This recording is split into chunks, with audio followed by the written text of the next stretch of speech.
जय श्रीमन नारायण। मैं मैथिली झा आप सभी के बीच में कार्तिक महात्म्य के 26वां अध्याय की कथा को लेकर के उपस्थित हूँ।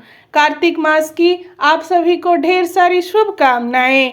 मैं कामना करती हूँ कि आप सभी के घरों में सुख शांति समृद्धि बनी रहे। आइए 26वां अध्याय की कथा को श्रवण करते हैं। श्री कृष्ण बोले, पहले उज्जैन में कोई धनेश्वर ब्राह्मण रहता था। वह अपने कर्मों को नहीं करता था, पापी और दुष्ट बुद्धि था।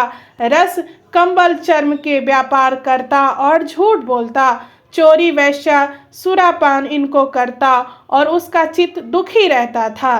खरीद फरोख्त का कार्य करता हुआ वह धनेश्वर कभी महर्षि की बसाई महिष्मतिपुरी में पहुंचा, जो पवित्र नर्मदा नदी इसका परकोटा हो रही है। वहां धनेश्वर ने कार्तिक स्नान करने वालों को देख 1 महीना निवास किया।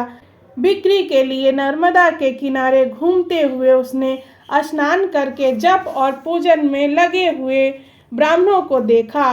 कोई पुराण पढ़ रहे, कोई सुन रहे, कोई नित्य एवं गाने बजाने में मस्त है, कोई विष्णु की मुद्रा में अंकित है, तो कोई तुलसी माला पहने रहे हैं। ऐसे देखा नित्य वहां घूमता तथा वैष्णवों का दर्शन और भाषण सुना करता। इससे विष्णु के नाम का बोध हुआ।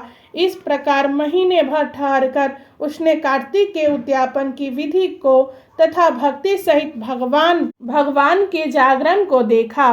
पूर्णमासी के दिन ब्राह्मण गौ इनका पूजन, कार्तिक स्नान किए, मनुष्यों को दिए गए भोजन दक्षिणा को देखा। फिर सायंकाल के समय मनुष्यों ने शिव जी की प्रीति के लिए दीप दान किया, उसको भी देखा। फिर पूजन आदि के देखता हुआ धनेश्वर घूम रहा था, तभी काले सर्प ने उसे काट खाया।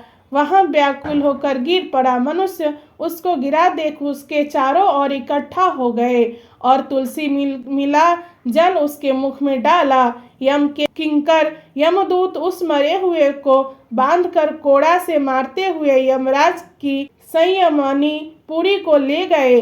चित्रगुप्त ने उसके सब बुरे कर्म यमराज को बताए कि इसने अपने जीवन में कोई सुकृत नहीं किया। इसके दुष्कर्मों को वर्ष भर में भी नहीं कह सकता हूँ। यह दुष्ट पाप की मूर्ति है, इसके लिए कल्प तक ये नरक में निवास करे।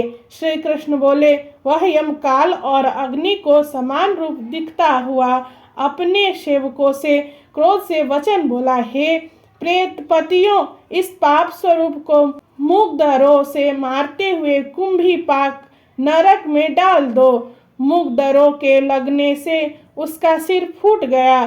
फिर धनेश्वर को प्रेतपति ने तेल के औटाने जिसमें शब्द हो रहा है, इसे कुंभी पाक नरक में डाल दिया गया, किंतु उसके डालने से अग्नि शीतल हो गई, जैसे प्रहलाद को डालने से अग्नि शीतल हो गई थी। प्रेतपति ने विस्मय युक्त हो वह सब वृतांत यमराज से जाकर कहा। यमराज प्रेतपति की बात सुनकर विस्मय से विचार करने लगा। तभी वहां नारद जी पधारे। यमराज ने उनका पूजन किया। उस धनेश्वर का वहां देखकर नारद जी बोले, हे अरुण नंदन, यह व्यक्ति नरक भोगने योग्य नहीं है, क्योंकि इसने अंतिम समय में नरक को दूर करने वाला कर्म किया है। जो पुण्य करने वालों का दर्शन स्पर्श और संभाषण सुनता है, वह पुण्य के 6ठे अंश को पाता है। इस धनेश्वर ने अनगिनत कार्तिक व्रतियों का संसर्ग किया है, इससे इसमें पुण्य का 6ठा अंश है। इसने उनकी सेवा की है, इससे संपूर्ण व्रत का भागी है, क्योंकि व्रत से मिले पुण्य की संख्या नहीं है। भगवान कार्तिक का व्रत करने वाले मनुष्य के बड़े पापों को भी अपने तेज से दूर कर देते हैं। अंत समय में तुलसी मिले हुए नर्मदा के जल से वैष्णवों ने इसको स्नान कराकर भगवान का नाम सुनाया, इससे इसके पाप दूर हो गए, उत्तम गति को प्राप्त होने योग्य है। विष्णु की इस पर कृपा है। इसीलिए नरक में न गिरा जाए। जैसे गोले और सूखे पापों से नरक मिलता है, ऐसे ही अच्छे कर्मों से स्वर्ग मिलता है। इससे यह धनेश्वर यज्ञ योनि पाकर पाप भोगों को दिखाने वाले सब नरक को देखकर मुक्ति को पावे।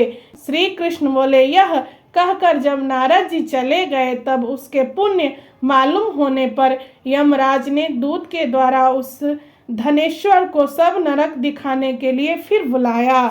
एक विशेष निवेदन आप सभी को बताते हुए मन हर्षित हो रहा है कि आप सभी के सहयोग से चल रही पवित्र संस्था YVCT वृंदावन अब ATG और 12A के सर्टिफिकेट के साथ करमुक्त है। अर्थात अब आप जब भी दान करेंगे तो आपको आपके द्वारा दिए हुए दान के कारण आयकर में विशेष छूट की प्राप्ति होगी। आयकर छूट के लिए आपको अपना आधार कार्ड और पैन कार्ड का साफ फोटो भेजना होगा, फिर आपको आयकर में भी लाभ मिलेगा। देवोत्थान एकादशी 1 नवंबर 2025 से एकादशी फलाहारी सेवा पुनः प्रारंभ हो रही है। सभी सम्मानित सदस्य अपने सहयोग को QR कोड स्कैन करके शीघ्र भेज दे। आप जैसे दानवीरों के सहयोग से ही ऐसे आयोजन चलते रहते हैं। जय श्रीमन नारायण। यदि आप सभी को हमारी यह कथा पसंद आई हो तो हमारे YouTube चैनल को सब्सक्राइब कर ले तथा अपने मित्रों में अवश्य शेयर कर दे और कमेंट में अपनी राय अवश्य दे।